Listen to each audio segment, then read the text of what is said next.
I'm Alex, an office worker.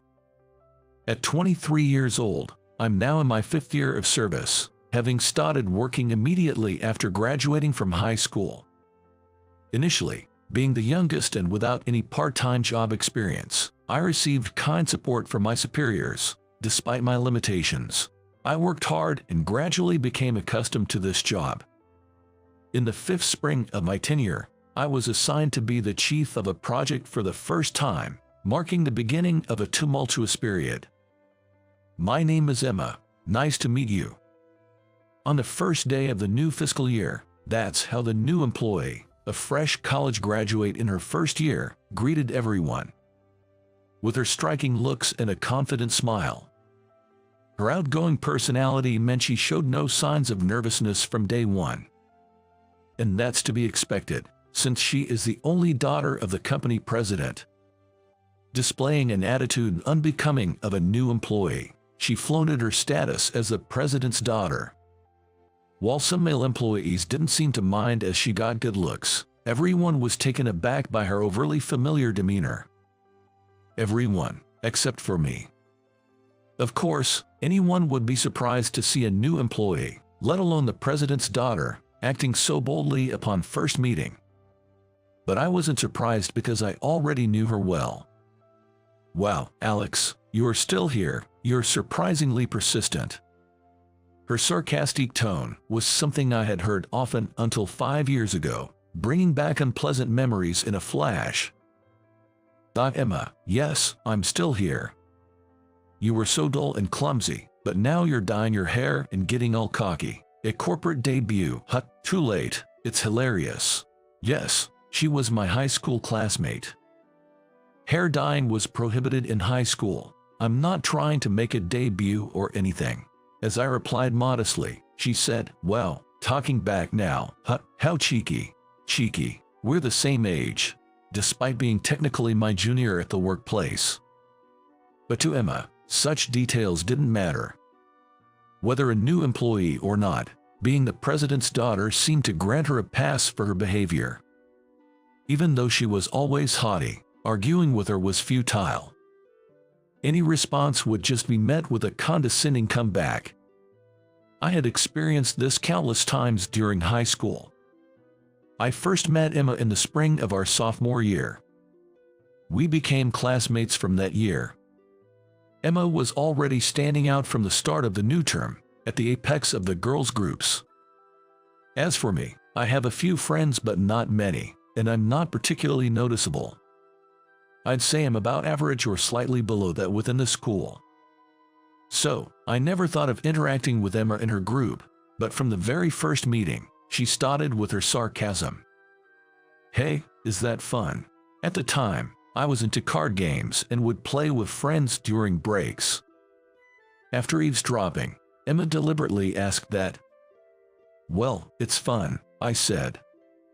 To which she laughed loudly and commented, seriously, nerds are like kids, doing the same things as elementary schoolers.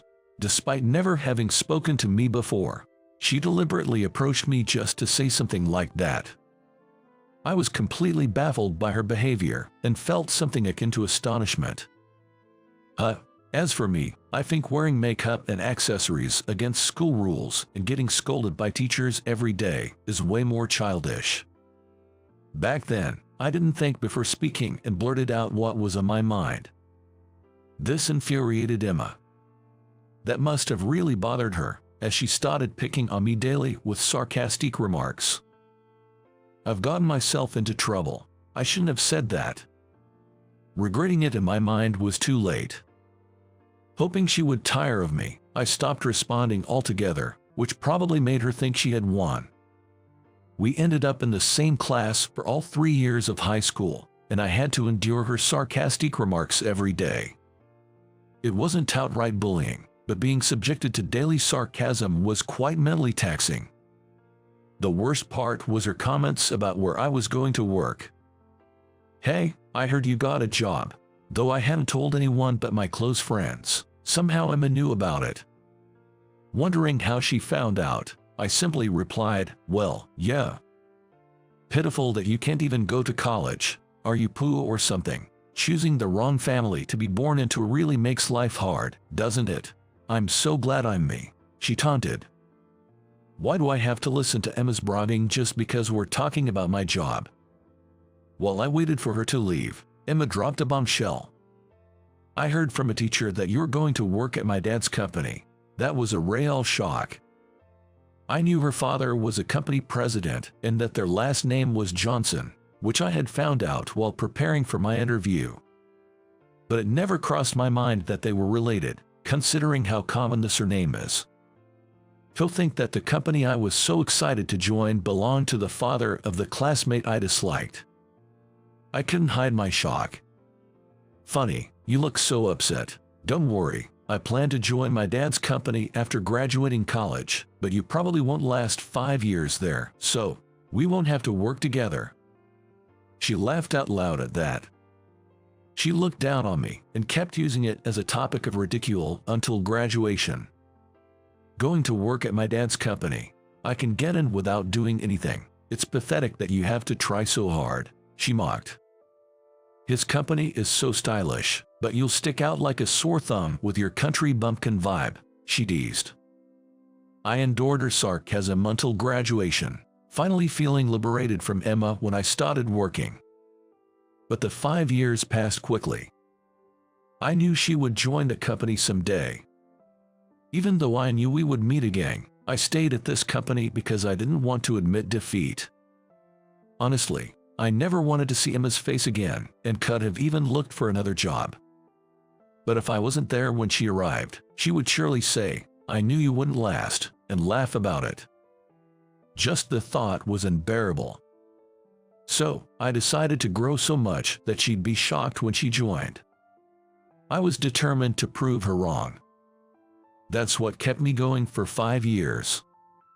But reality didn't go as planned, and Emma joined the project I was leading right after she was hired. Despite not wanting to deal with her, I was more motivated than ever, seeing it as an opportunity to prove her wrong. However, Emma was still the same, if not worse, than in high school. Alex as a chief, that's worrying. Wouldn't it be better if I did it? She'd interrupt during meetings. Moreover, she would make off-target suggestions like, "Is this discussion even meaningful? Why not just do it this way?" As if she was absolutely right. And to top it off, she never apologized for being late. She would also leave early without notice. Her self-centered behavior quickly became the talk of the company, but she didn't care, saying, "Dad would forgive me. I'm a special case as the president's daughter." No one dared to confront her due to her father's influence. I realized that no matter how well I performed, she wouldn't care, and proving her wrong seemed impossible. So, I focused on making this project, my first as a chief, a success. That became my main goal. But then, "Have a good evening," Emma said, getting up to leave right at the end of the workday. It was normal to leave at that time, and we weren't a company that demanded constant overtime. But still. "Hey, Emma, what about the documents due today?" Feeling genuinely worried, I had to ask. There had been documents due for weeks, and Emma hadn't submitted them yet. "Oops, I forgot. Alex, can you handle it?" Hearing that response, I couldn't just stay silent. "No, that's impossible. I've got a lot to do myself, and everyone else is busy with their work too. You can't just pass your tasks to others. You need to take responsibility and finish your own work." If this were a private matter, I'd prefer to ignore it, but this is work, and it can't be taken lightly. This could cause inconvenience to others and our clients. Then, unusually raising her voice, Emma said, "It's ridiculous that I can't leave at the end of my shift. I was busy, so it can't be helped. Isn't it your fault for assigning more work than can be done by the deadline?" Indeed, I think there is some truth to her point about work allocation. But honestly, I knew from the beginning that Emma wouldn't work seriously. I had only asked her to do basic documentation, and she spent most of her time on her phone or browsing makeup online, hardly working at all. Hearing her say she was busy when she planned to leave on time just didn't sit right with me. Busy? What were you doing today then? Tell me what work you did. Can you say that in front of other employees who've been working hard all day? Even the articulate Emma couldn't find words to retort and just glared at me. Eventually, she said, "It's impossible. I have a mixer to go to, and overtime is out of the question. If you keep being annoying, I'll tell my dad. You'll be fired in no time," and stormed towards the exit. Many of my colleagues, fearing her words, didn't dare to confront the new employee, Emma. But that's just wrong. Everyone else is working hard. It's unfair that I, who work sincerely, might get fired, while she, who plays around, acts so superior. It would be absurd if that actually happened. Realizing that arguing was futile, I pondered my next steps. I had planned to work until the last train just on my tasks, but maybe I could finish everything if I pulled an all-nighter. I tried to avoid overtime for others, only to overload myself. That's why I couldn't handle these troubles effectively. Thinking about it, maybe Emma was right about my misallocation. I might not have a leg to stand on if I were fired. Ouch! I heard Emma's voice from the direction of the door and looked over. There stood a person I didn't recognize. A middle-aged man in a clean, sharp suit, someone I had never seen before. As I wondered who he might be, I heard Emma say, "Dad, why?" And then I realized. This man was Mr. Johnson, the president, whom I was meeting for the first time. If he had witnessed this whole scene, things might be resolved quickly. Was I about to be fired immediately? Frozen with fear of what President Johnson might say, I noticed Emma acting strangely. Well, I expected her to claim I was bullying her and push for my termination, but she seemed flustered. Then President Johnson simply said, "No need to say anything." Emma fell silent, unable to argue back. It was the first time I saw her so compliant, which was, of course, expected. "You're fired, effective today." With President Johnson's next words, the office fell into a hushed silence. So it's come to this. President Johnson is human too. Seeing his daughter upset would naturally affect him. But was I wrong? What was the right thing to do as a chief? It's too late for regrets, but I couldn't help feeling frustrated. "Yes, I apologize," I answered softly. I had a lot of counter-arguments in mind, but I doubted that talking back to President Johnson would change the outcome. After all, he's Emma's father. Just as I had resigned myself to the inevitable, President Johnson said, "No, there's nothing for you to apologize for." Shocked, I looked up. What? There stood President Johnson with a look of exasperation, and Emma, pale-faced. "It's you, Emma, who's being fired. Did I ever say you could do whatever you want just because you're the president's daughter? You seem to be under some misconception. I let you join this company not because I thought you could do as you pleased, but as a learning experience, given your naivety and selfishness. I thought it would be too troublesome to have you hired elsewhere, but it seems my message didn't get through." From his demeanor, President Johnson was quite different from what I had imagined. I had always thought he doted on Emma and spoiled her. He seemed strict, and Emma looked tense in his presence. "Sorry, Dad. I'll be serious from now on. As the president, I cannot implore someone who behaves selfishly without considering the inconvenience to other employees."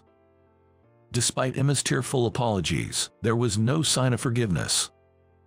Finally, President Johnson ignored her and apologized to us, the employees. "I'm truly sorry for the trouble my daughter has caused. I'd like to finish the work she left undone."